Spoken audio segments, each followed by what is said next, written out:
Now, let's take a few minutes to talk about something away from coronavirus, because 8 inspirational young people from across the UK are being recognised with Rotary Young Citizen Awards. All week here on BBC News, we've been talking to the winners. They are all under the age of 25. They have all been singled out for their outstanding contribution to their community. And I'm pleased to say that today I'm joined by another 3 winners, and they are 14-year-old Jessica Frost, who is raising thousands of pounds for charities through singing.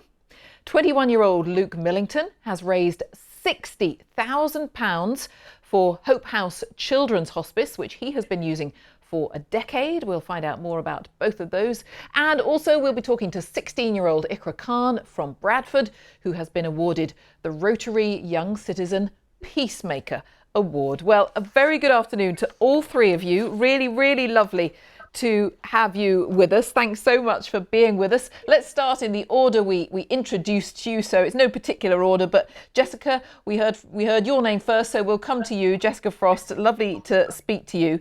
And Jessica, explain a little bit about your story, because essentially you were, how can I summarize this? You were singing before you could speak. Explain more, Jessica. When I was 2 years old, I was diagnosed with ketotic hypoglycemia, which meant my blood sugar levels would drop dangerously low. And it kind of, through that, ended up getting like slow development. So I was unable to speak. I couldn't walk until I was 2.5. So they taught me how to do stuff like through singing, because they noticed that I did stuff through singing rather than talking.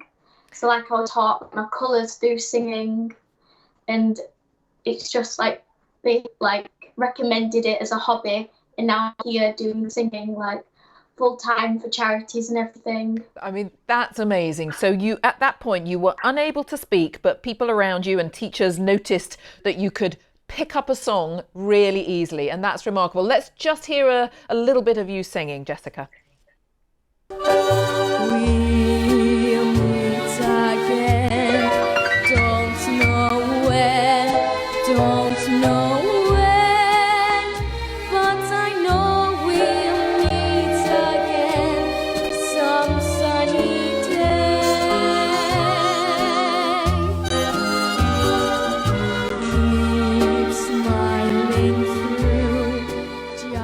And no surprise, Jessica, that one of the groups you've raised money for is the RAF Benevolent Fund. And we could see from all the pictures that we're showing to the audience at the moment, we could see as well, for example, that you've sung at Ronnie Scott's, the world famous jazz club. I'm envious. I love Ronnie Scott's. I mean, how fantastic. So tell us a little bit more about what you do now, and what does it mean, of course, to be given this award? Well, when I found out that I'd won, I was absolutely over the moon. Like, I didn't expect it at all. Like, when I won it, I was like, oh my God. And like, I was just so thankful to my former music teacher, Miss Curry, for nominating me for it. And then the Leeds Rotary for putting me through to get the national award. It just means so much to me. And like, my singing and everything, like, obviously I love singing, like it's what I do, but sometimes it's just nice to be recognised for the things I do. Absolutely. Well, don't go away, Jessica. I'm going to turn to Luke, because another remarkable person. And Luke, you have raised a staggering £60,000. That is a huge sum of money. Explain what you've been raising it for, and why it's something that's very dear to you. Been raising I decided to raise the £60,000 because they have provided out Hope House Children's Hospice provided me with outstanding care and support to me and my family over the last 14 years, and I wanted to give something back to the charity that would give 5 more children the chance of going to the children's hospice and getting the great support and care I received. Because you live with a particular condition that means you need extra help. Explain to our viewers what that is. I live with a neuromuscular condition called Duchenne muscular dystrophy, and it affects my movement in my arms. Like, I'm in a wheelchair permanently, and it affects like my muscles. So every muscle is a bit weaker than the average person. And I also have full-time care with, like, I need help with personal care, getting up, the daily tasks everyone takes for granted.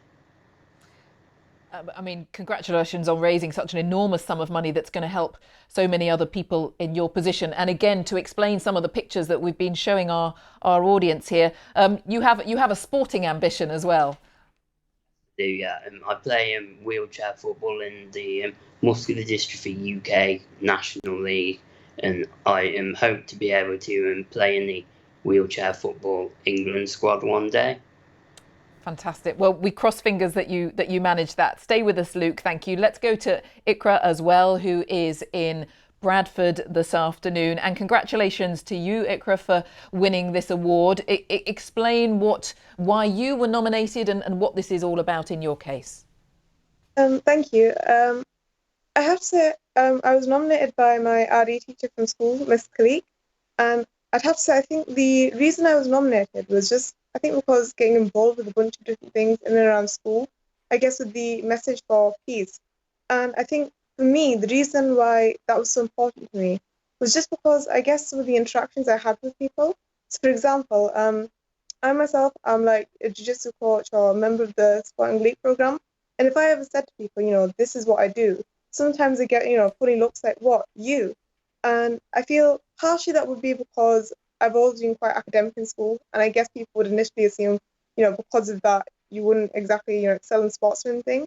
But I think what adds to that is the fact that I wear a hijab. And I think for me, it's not exactly great to see that people, can look at you because you wear a hijab or anything that symbolizes something to you. And because of that, just think that, you're not capable of as much as others. So for me, it's just about how I don't want to just be known as the girl who wears a hijab. I want to be known as the girl who wore a hijab and fought for others. So I can wear this and be capable of more. It shouldn't be anything to restrict me or give me less opportunities than anybody else. And so, I mean, you're a great role model, and I'm sure that's one of the reasons you were nominated. I think it's just with things we're doing. So, for example, in Team Theology, that was a group that we set up in school. So that was on Thursdays we'd meet up. And to be fair, it was initially just set up as a group of students would meet up. And it was just because in class, we'd cover the curriculum in RE, but you do the actual curriculum what was needed. But then what we do in the actual Team Theology meetings on the Thursdays, what that would be going into, I guess, greater depth and covering things you wouldn't typically be able to in the classroom. And from there, I think it just kind of grew in the idea that we were covering all this content, but it was just, we wanted to put it into practice. So we just started delivering the message of peace. So whether that be by holding, community iftar, delivering Ramadan assemblies in school, delivering a talk at the local cathedrals, it's just about, I guess, spreading that message of peace and hopefully, getting people to change their mindset and get on board with that. So I think that was the main ambition. Well, I think all three of you are an inspiration. You're all role models in your own way, and that's just wonderful. And I'm sure in years to come, I'll be speaking to you because of your other great achievements. So thank you very much indeed. Ikra Khan, Luke Millington and Jessica Frost, and many congratulations to all of you for your Young Rotary Awards. Really, really fantastic achievements, and an enormous amount of money raised for various charities as well. We're very well done to all of them.